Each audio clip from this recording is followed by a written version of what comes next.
don't remember an agenda of the Foreign Affairs Council as much crowded as the one. It looks like all the crisis comes together, piling up. The last one is the one on Sudan. The agenda of the fact reflected the number of these crises and challenges that we are facing nowadays. I will start with Sudan.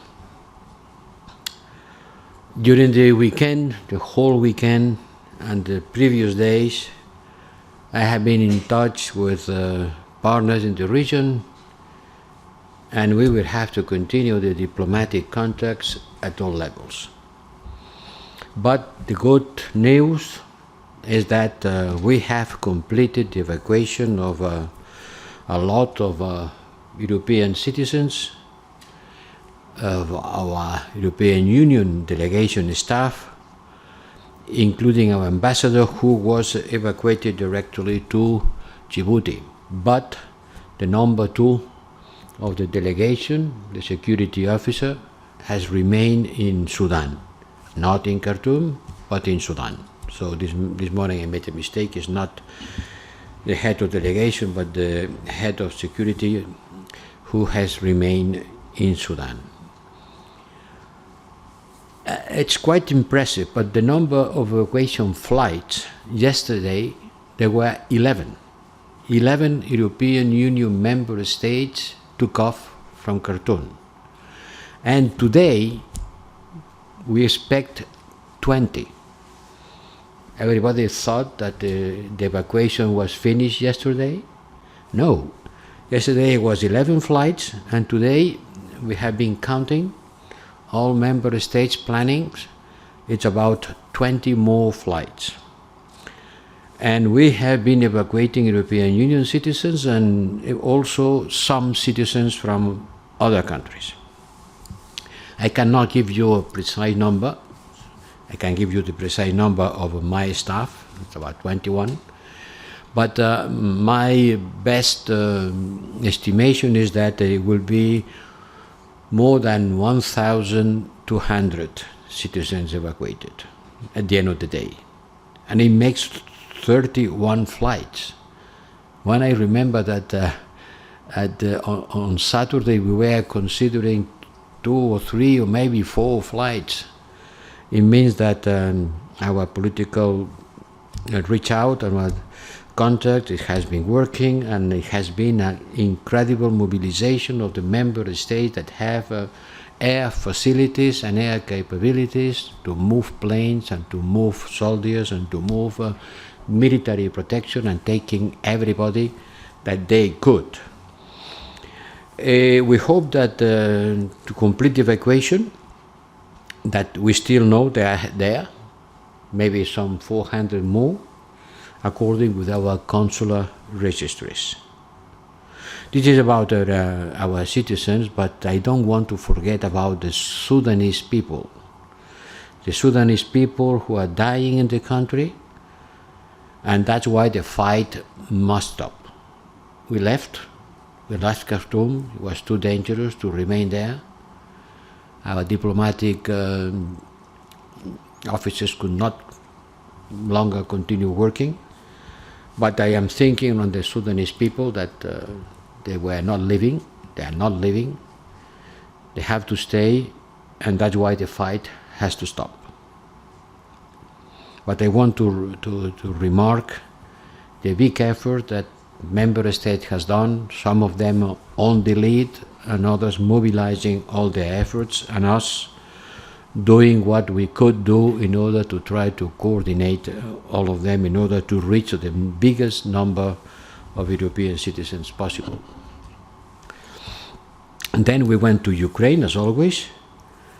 Foreign Minister Kuleba has updated us via VTC on the situation on the ground and on Ukraine's priorities and needs.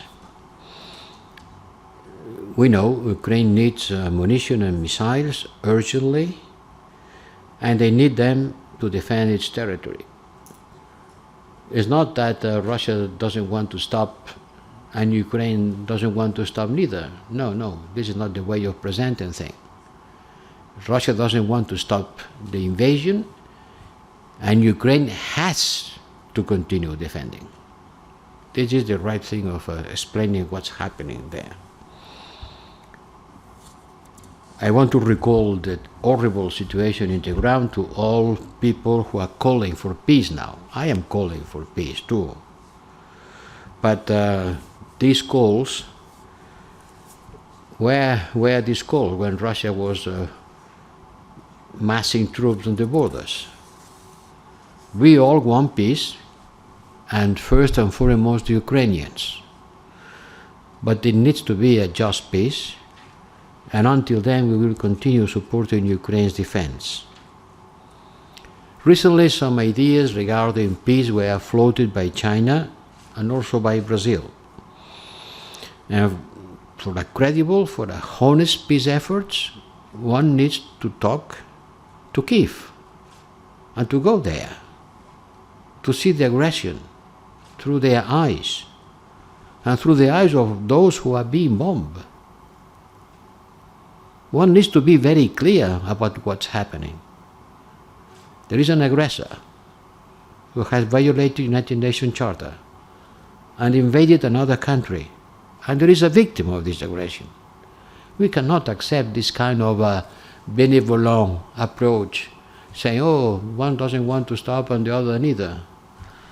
Oh no, you cannot put on the same ground the aggressor and the aggressed. And that's why we are supporting Ukraine, now including tanks, air defense, and even fighters. Some member states are providing also air capacities. Today we have been looking at the amount of deliveries. I can estimate that over 13 billion euros in military support. We are continue delivering on our promises on 1 million rounds of artillery ammunition and missiles for Ukraine. Remember that we designed the Track 1, Track 2, Track 3. Track 1, worth 1 billion euros, designed to respond to the most immediate needs, is underway. So I cannot provide you with concrete figures, but I have estimation of what's going on. More than 1,000 missiles has been provided to Ukraine, and a number of ammunition which is still growing, but it has to grow quicker in the next days. The second track, another billion, is being finalized by member states. There has been some disagreement, but the work continues. We are not waiting for the legal document to be finished to start working. The work continues, and everything is being prepared to be implemented as soon as the legal document will be finished. And on Track 3, to upgrade and to increase the capabilities of our defense industry, my friend and colleague Breton will present soon concrete proposals to ramp up the defense production capacity. But by the time being, we have to use what we have, and we have a lot. The training mission continues working. More than 16,000 Ukrainian soldiers has been trained, and the target continues to be 13 by the end of the year. We continue maintaining pressure on Russia through sanctions and accountability mechanism, watching suspicious trade flows of third countries to detect possible circumvention. We continue outreach to third countries and allies to counter that. We have discussed the action plan on the geopolitical consequences of the Russia aggression, because yes, we have to reach out much more with third countries. The narrative, the Russian narrative, has to be countered in Asia, in Africa, in Latin America, increasing our bilateral engagements, and presenting a plan that goes beyond the everyday crisis management. To build a foreign common policy is more than just facing the everyday crisis, the crisis of the day, and every day there is one. We have to go further and to look at a structural approach to our policy with respect to the countries that they don't look at this war with the same eyes, with the same lenses than us. This plan is part of the Global Gateway Initiative. It will include this initiative, and it will be the way of engaging on this new era of the foreign policy, the era of a fragmented world with two different ecosystems of technological developments, with two groups of people, and everybody trying to attract to this group, one side or the other, when there are many people who doesn't want to take sides, but they have to take a position with respect to the war in Ukraine and with respect to the relationship with the growing role of China. We are living in a new political landscape at the world stage, and we have to deal with it. Then we went more in detail about what's happening in Moldova, which is one of the most affected by Putin's war.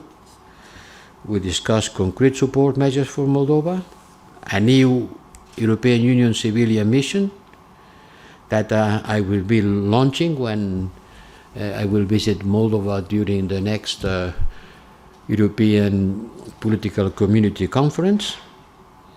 We are reaching a broad agreement on a new sanction regime against the ones who destabilized the country, allocated 40 million euros to support Moldova's defense capabilities.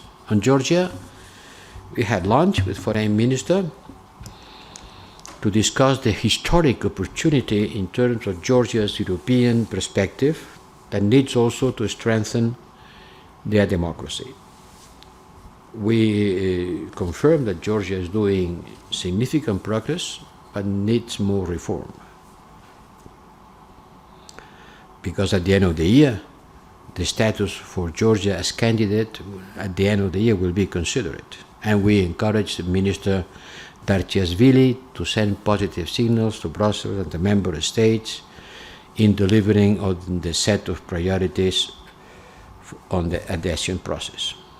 We discussed about the Azerbaijan decision to unilaterally establish a checkpoint on the entry to the Lashin corridor, which runs counter our call for reducing tensions. Issues has to be solved through dialogue, and we had to build confidence with Armenia as a basis to progress toward normalization of their relations. On China, as you know, my visit had to be rescheduled, aimed to talk to each other to understand each other better. I insist on the idea that there are areas where our interests converge and we need to work together. Global challenges cannot be solved without China. Climate, but also debt management and global health. But we also expect China to act in defense of international rules and norms entirely, not selectively. When it comes to Russia, justified war against Ukraine, China, as a permanent member of the United Nations Security Council, has the responsibility to defend the United Nations Charter.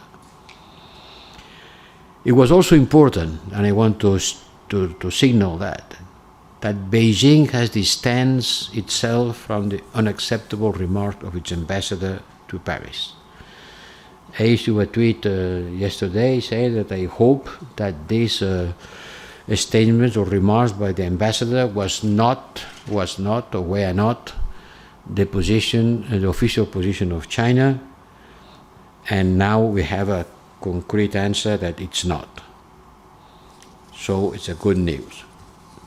But on China, we will have to continue discussing on the next Gimich meeting. We are preparing a position paper, updating and recalibrating our strategy toward China as it was defined in 2019, which is a long time ago, to study how to implement a new approach. At the end, the foreign policy has to be defined by the European Union Council, and we will work in order to present it with an analysis, a position paper that will be discussed by the leaders. Today there were too many issues in the agenda in order to be able to go deeper on China, which will be a permanent issue and that will be discussed at the Gimich. All in all, that's what we have been discussing today. That's a quick summary. I remain at your disposal for more details.